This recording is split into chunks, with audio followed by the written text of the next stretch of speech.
سیدہ فاطمہ زہرا رضی اللہ تعالی عنہا حضور اکرم صلی اللہ علیہ وآلہ وسلم کی بیٹی ہونے کے علاوہ ایک بیوی اور ماں تھی، جن کی مبارک گود میں حضرت حسن اور حضرت امام حسین رضی اللہ تعالی عنہ نے پرورش پائی۔ اللہ تعالیٰ کی عبادت، شوہر کی اطاعت اور بچوں کی تربیت، صبر و شکر اور سخاوت کے اعتبار سے آپ کا مرتبہ بہت ہی عظمت والا اور بلند۔ آپ کا شمار کائنات کی افضل ترین خواتین میں ہوتا ہے۔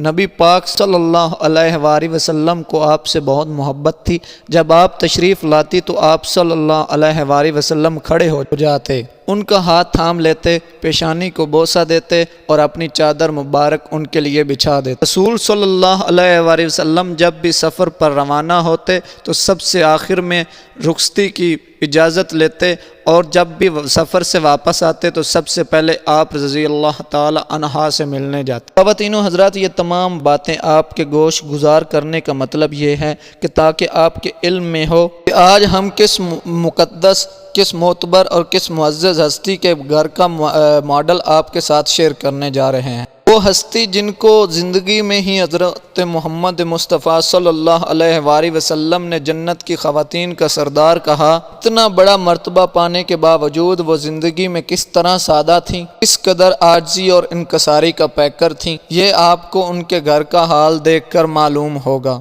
لیکن بیشتر اس کے کہ آپ کو دختر رسول صلی اللہ علیہ وآلہ وسلم کی قیام گاہ کا احوال بتایا جائے۔ وقار ٹی وی کے نئے دیکھنے والوں سے گزارش کریں گے کہ ریڈ بٹن پر کلک کر کے اور بیل کے آئیکن کو پریس کر کے وقار ٹی وی کے سبسکرائبر ضرور بنیے، تاکہ فیوچر میں بھی آپ کو ایسی ہسٹوریکل، اسلامی اور معلوماتی ویڈیوز ملتی رہیں۔ خواتین و حضرات، اعلان نبوت کے 13ویں برس کے بعد آپ صلی اللہ علیہ وآلہ وسلم نے صحابہ کرام کو ہجرت کی اجازت دی۔ کچھ عرصے بعد آپ صلی اللہ علیہ وآلہ وسلم حضرت ابو بکر صدیق کے ساتھ ہجرت فرما کر مدینے چلے گئے۔ مدینہ منورہ میں جب آپ صلی اللہ علیہ وآلہ وسلم نے مسجد نبوی کی تعمیر شروع کروائی تو آپ نے حضرت زید بن حارثہ رضی اللہ تعالی عنہ کو حکم دیا کہ وہ مکہ جا کر آپ صلی اللہ علیہ وآلہ وسلم کے اہل عیال کو مدینہ لے آئیں۔ حضرت زین رضی اللہ تعالی عنہ مکہ مکرمہ پہنچے تو ام المومنین حضرت سودا رضی اللہ تعالی عنہا آپ صلی اللہ علیہ وآلہ وسلم کی دو صاحبزادیوں ام کلثوم اور فاطمہ زہرا رضی اللہ تعالی عنہ کو اور اپنے عیال کو لے کر مدینہ چلے گئے۔ انہی دنوں حضور اکرم صلی اللہ علیہ وآلہ وسلم کی چہیتی بیٹی حضرت فاطمہ رضی اللہ تعالی عنہ کے لیے نکاح کے لیے کئی پیغامات آئے، لیکن آپ صلی اللہ علیہ وآلہ وسلم نے سکوت فرمایا۔ بعض روایتوں کے مطابق آپ صلی اللہ علیہ وآلہ وسلم کو حکم الہی کا انتظار تھا۔ پھر بعض صحابہ رضی اللہ تعالی عنہ نے حضرت علی رضی اللہ تعالی عنہ کو پیغام دیا کہ آپ صلی اللہ علیہ وآلہ وسلم کی بیٹی کے لیے پیام بھیجیں۔ کچھ تیمل کے بعد آپ صلی اللہ علیہ وآلہ وسلم سے حضرت علی رضی اللہ تعالی عنہ نے اپنی خواہش کا اظہار کر دیا۔ ایک روایت میں آتا ہے کہ آپ صلی اللہ علیہ وآلہ وسلم نے حضرت علی سے پوچھا کہ تمہارے پاس مہر ادا کرنے کے لیے کچھ ہے؟ حضرت علی رضی اللہ تعالی عنہ نے نفی میں جواب دیا تو آپ صلی اللہ علیہ وآلہ وسلم نے فرمایا، میں نے تجھے جو زرہ دی تھی وہی مہر میں دے دو۔ تو حضرت علی رضی اللہ تعالی عنہ نے ارشاد نبی کے آگے تسلیم خم کر دیا۔ اس کے بعد زرہ فروخت کرنے کے لیے بازار کی طرف روانہ ہوئے۔ راستے میں حضرت عثمان غنی رضی اللہ تعالی عنہ مل گئے۔ انہوں نے یہ زرہ آپ رضی اللہ تعالی عنہ سے 480 درہم میں خرید لی۔ پھر یہی زرہ حضرت عثمان غنی رضی اللہ تعالی عنہ نے عطیہ کے طور پر واپس کر دی۔ زرہ کی قیمت فروخت حضرت علی رضی اللہ تعالیٰ عنہ نے آپ صلی اللہ علیہ وآلہ وسلم کی خدمت میں پیش کی تو آپ صلی اللہ علیہ وآلہ وسلم نے فرمایا، اس میں سے 2/3 خوشبو وغیرہ پر خرچ کر دو اور 1/3 سامان شادی اور دیگر اشیاء خانہ داری پر خرچ کرو۔ پھر حضور صلی اللہ علیہ وآلہ وسلم نے حضرت انس کو حکم دیا، جاؤ حضرت ابو بکر، حضرت عثمان اور دیگر اصحاب کو بلا کر لاؤ۔ اور جب تمام حضور صلی اللہ علیہ وسلم کے دربار میں حاضر ہوئے تو آپ صلی اللہ علیہ وآلہ وسلم منبر پر تشریف لے گئے اور فرمایا، اے گروہ مہاجرین و انصار، بھی جبرائیل علیہ السلام میرے پاس یہ اطلاع لے کر آئے تھے کہ اللہ تعالیٰ نے بیت المعمور میں فاطمہ بنت محمد صلی اللہ علیہ وآلہ وسلم کا نکاح اپنے بندہ خاص حضرت علی رضی اللہ تعالیٰ عنہ سے کر دیا ہے۔ پھر حضور صلی اللہ علیہ وآلہ وسلم نے خطبہ نکاح پڑھا۔ پھر حضور صلی اللہ علیہ وآلہ وسلم نے ان کے لیے دعا فرمائی کہ اللہ تم دونوں کو جمع کرے، تمہاری کوششوں کو سعید بنائے، تم پر برکت نازل کرے اور تمہیں پاک اولاد دے۔ پھر سب نے دعائے برکت مانگی اور پھر آپ صلی اللہ علیہ وآلہ وسلم نے ایک تبرک و چھوارے تمام حاضرین میں تقسیم کر دیے۔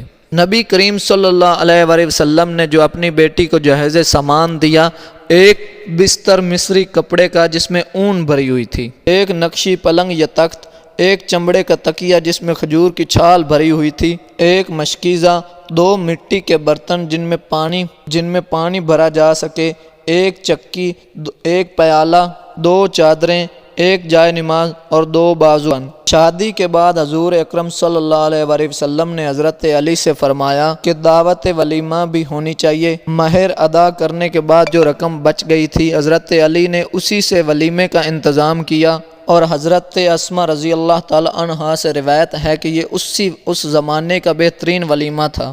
جب حضرت فاطمہ رضی اللہ تعالیٰ عنہ اپنے نئے گھر تشریف لے گئی تو حضور اکرم صلی اللہ علیہ وآلہ وسلم ان کے پاس تشریف لائے، دروازے پر کھڑے ہو کر اجازت مانگی، پھر اندر آئے، ایک برتن میں پانی منگوایا، اس میں اپنے دست مبارک ڈالے اور پھر حضرت علی رضی اللہ تعالیٰ عنہ کے سینے پر پانی چھڑکا، پھر اپنی بیٹی کو پاس بلایا، ان پر بھی پانی چھڑکا اور فرمایا میں نے تمہاری شادی اپنے خاندان میں سب سے بہترین شخص سے کی ہے۔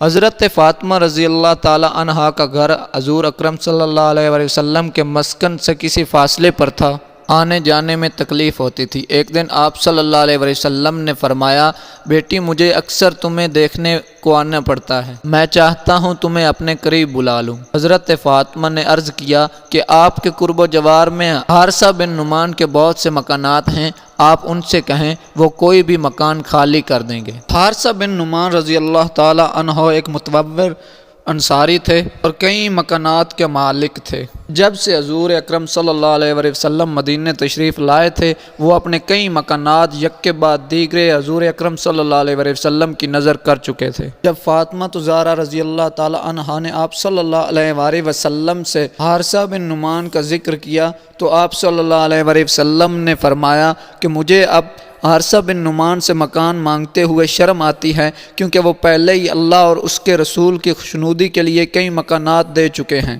تو آپ صلی اللہ علیہ وآلہ وسلم کی یہ بات سن کر حضرت فاطمہ رضی اللہ تعالی عنہ خاموش ہو گئیں، اور ہوتے ہوتے یہ بات کہیں حارثہ بن نعمان تک جا پہنچی کہ آپ صلی اللہ علیہ وآلہ وسلم حضرت فاطمہ رضی اللہ تعالی عنہا کو اپنے پاس بلانا چاہتے ہیں۔ تو وہ آپ صلی اللہ علیہ وآلہ وسلم کی بارگاہ رسالت میں پیش ہوئے اور عرض کیا کہ آپ حضرت فاطمہ رضی اللہ تعالی عنہ کو اپنے پاس بلانا چاہتے ہیں، تو یہ آپ صلی اللہ علیہ وآلہ وسلم کے مکان کے بالکل ساتھ مکان ہے، تو میں یہ مکان خالی کیے دیتا ہوں، آپ فاطمہ کو بلا لیجئے۔